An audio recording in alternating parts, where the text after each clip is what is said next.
पिछले कुछ दिनों से देश की राजधानी में केंद्र और केजरीवाल सरकार के बीच तकरार अब नतीजे तक पहुंच गई है, जिसमें केंद्र सरकार की तरफ से मुख्यमंत्री घर घर राशन योजना पर रोक लगाए जाने के बाद मुख्यमंत्री अरविंद केजरीवाल इस नतीजे पर पहुंचे कि अब उन्होंने साफ कर दिया कि उन्होंने ऐसी कोई योजना नहीं बनाई कि जिसमें कोई नाम होगा। उन्होंने कहा अब बस ऐसे ही सीधे जनता तक राशन पहुंचाया जाएगा। साथ ही केजरीवाल ने यह भी कहा कि वो केंद्र सरकार की हर शर्त मानने को तैयार हैं। बता दें कि सीएम केजरीवाल ने इससे पहले समीक्षा की बैठक भी बुलाई थी, जिसके बाद उन्होंने प्रेस वार्ता कर ये सारी जानकारी दी और केंद्र सरकार की सभी शर्तों को मानने की घोषणा की।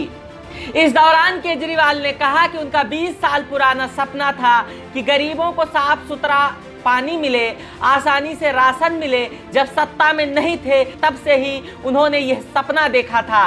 राशन चोरी की जा रही थी, राशन माफिया हावी थे, विरोध करने पर राशन माफिया ने अटैक किया। फिर दिल्ली में जब सरकार बनी तो निर्णय लेने का अधिकार मिला। इसके बाद इस योजना पर व्यक्तिगत रूप से काम किया, किस तरह गरीबों को राशन पहुंचाया, इसे लेकर योजना बनाई। 4 साल पहले इस योजना पर काम शुरू किया गया, काफी तकलीफें आई। यह क्रांतिकारी योजना है। फिर भी उन्होंने आशंका जताई कि राशन माफिया आसानी से काम नहीं करने देंगे।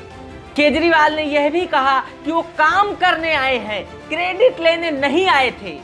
उनका उद्देश्य सिर्फ समस्याओं का हल करना है।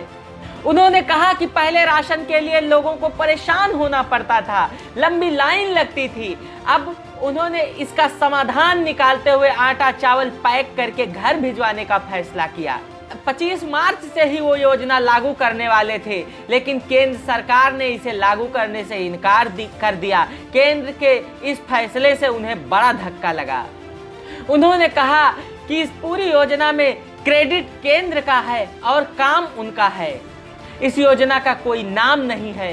यह फैसला सुबह अधिकारियों के साथ बैठक में लिया गया है। उन्होंने कहा कि शायद केंद्र सरकार की आपत्ति इससे दूर हो गई होगी और आगे इस योजना को लागू करने में मदद मिलेगी।